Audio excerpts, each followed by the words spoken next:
On vient d'apprendre le renvoi de Nicolas Sarkozy en correctionnel. Quelle est votre réaction? Alors, c'est toujours un peu ennuyeux de se prononcer sur une affaire judiciaire en cours. Simplement, si j'ai bien compris, il s'agit du problème du financement de la campagne électorale de 2012 qui a connu un nouveau rebondissement puisque Nicolas Sarkozy est accusé d'avoir outrepassé le plafond de financement de cette campagne, qu'il y avait eu des irrégularités qui avaient été constatées et qui avaient été, si j'ai bien compris, dans l'esprit de l'avocat de Nicolas Sarkozy, purgé par le passage en Conseil constitutionnel. Et l'avocat évoquait du fait que cette affaire était déjà passée, les comptes avaient été déjà constatés, vérifiés, rejetés par le Conseil constitutionnel. Il y avait la théorie du droit non bis in idem, c'est-à-dire jamais deux fois sur la même chose, qui s'appliquait. Or, en fait, la Cour de cassation en a jugé autrement, a estimé que il y avait des faits nouveaux qui étaient reprochés, notamment, paraît-il, l'organisation de toute une architecture de financement qui était, à l'évidence, enfin si c'est avéré, qui étaient illégaux. Alors, il faut savoir qu'il y a un plafond en France pour l'élection présidentielle de 20 millions d'euros. Pour que nous soyons au clair, s'agissant de ma campagne présidentielle en 2017, nous avions dépensé à peu près, je dis de mémoire, 1,3 million d'euros. 1 300 000 euros qui était l'argent qu'avaient versé nos adhérents et nos donateurs, voilà, et les sympathisants qui voulaient le faire. Donc le plafond était de 20 millions d'euros. Vous voyez que nous, on a fait un petit peu, à peu près 6% du plafond. Voilà. Ça, c'est nous. Nous, on a dépensé en 2017 6% du plafond. En 2012, ce plafond à peu près de 20 millions d'euros. Donc, semble-t-il, d'après ce qui est reproché à M. Sarkozy, c'est donc pas de 20 millions, c'est qu'il aurait dépassé le plafond de 20 millions d'euros. C'est-à-dire que non seulement il a dépensé tous les 20 millions d'euros, mais en plus 20 millions d'euros supplémentaires. Voilà. C'est d'ailleurs des dépenses de l'ordre de 40 millions d'euros. C'est-à-dire à peu près 35 ou 36 fois ce que nous avons dépensé en 2017 pour notre campagne. Alors, si j'ai bien compris également, M. Sarkozy, donc il va être donc en correctionnel, et il risque, si j'ai bien compris, il risque 1 an de prison et une amende de 3 750 euros. 3 750 euros. Ça fait penser à tout à l'heure, je parlais de l'usine Lubrizol qui avait fait des émanations de produits toxiques qui étaient allés jusqu'en Angleterre, qui avait eu une amende de 4 000 euros. Non, quand on empoisonne les populations, c'est pas des amendes de 4 000 euros. Et ben là, de la même façon, je ne sais pas, la justice tranchera, mais j'estime quant à moi que si un candidat à l'élection présidentielle qui sait très bien, alors qu'il y a des experts comptables, des commissaires aux comptes, de la CNCCFP, surtout un appareil politique important, et qui sait très bien que l'on ne peut pas dépasser 20 millions d'euros, si c'est en parfaite connaissance de cause qu'il dépense 40 millions d'euros, dont 20 millions au-delà du plafond, on ne peut pas avoir une amende de 3 750 euros. Ça va pas. Ça va pas. À mon avis, il faudrait que dans ce genre de circonstances, il y ait une amende extrêmement sévère, qui devrait être 2 ou 3 fois le montant du dépassement, c'est-à-dire 40 ou 60 millions d'euros. Il faudrait d'ailleurs au passage savoir qui est-ce qui a payé tout ça. Il faut quand même qu'il y ait... que les Français en ont assez de voir que finalement on va avoir une amende de 3 750 euros si ça se trouve un pauvre agriculteur qui a fait je ne sais pas quoi, ou quelqu'un qui a pour des vétilles, ou quelqu'un qui n'a pas payé ses impôts, ou je ne sais pas quoi, va avoir une amende supérieure. Faut quand même pas exagérer. Les amendes en la matière sont très très insuffisantes. Il devrait y avoir, mais on retombe sur ce que je disais tout à l'heure, sur l'État qui n'assure plus les sanctions.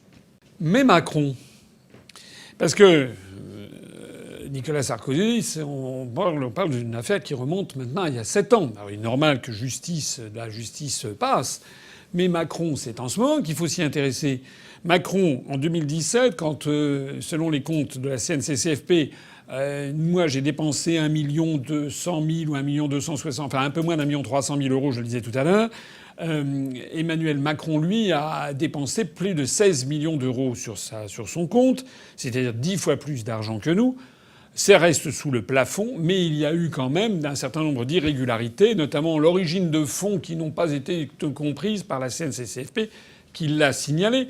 Et puis, il y a eu aussi l'utilisation par Macron dans la pré-campagne de fonds qui sont sur lesquels on a beaucoup jasé. On a beaucoup parlé, notamment de l'expédition qu'il avait fait à Las Vegas aux États-Unis dans le cadre de Business France, dirigée d'ailleurs par Madame Muriel Pénicaud, qui ensuite est devenue ministre du Travail. Et il semblerait, enfin en tout cas, il y a quand même des fortes présomptions que M. Macron ait bénéficié de financements publics pour sa propre campagne électorale. Pourquoi est-ce qu'on n'en parle pas ?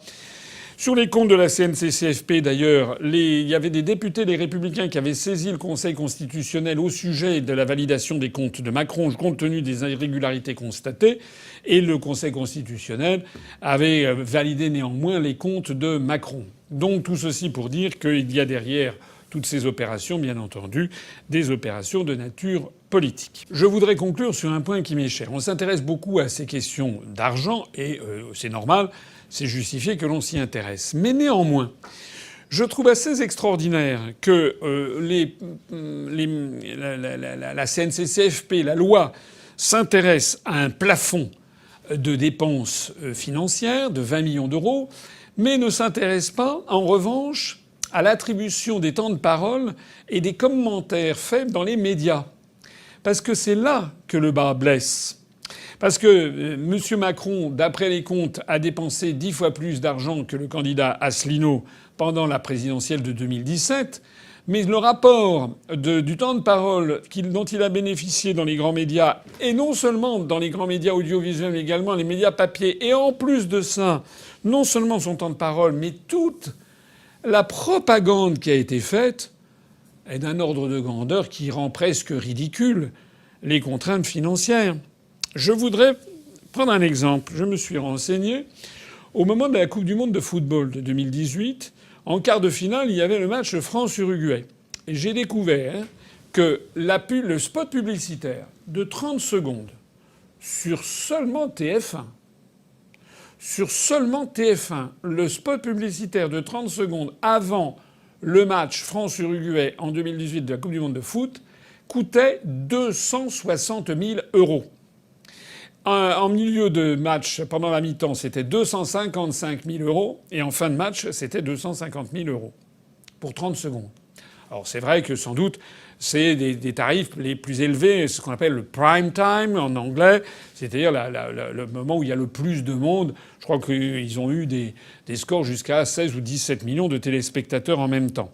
Donc c'est vrai que c'est tout à fait considérable. Mais le prix de la publicité sur les grands médias est tout à fait impressionnant. Sur 260 000 € pour 30 secondes, faites un calcul avec moi, ça fait 520 000 € pour une minute. Vous multipliez ça par 60, ça vous fait 31 200 000 € pour une heure. Voilà. C'est-à-dire que dans le cadre de financement, c'est très bien de regarder le financement, mais quand vous avez des candidats, M. Macron, pour ne pas...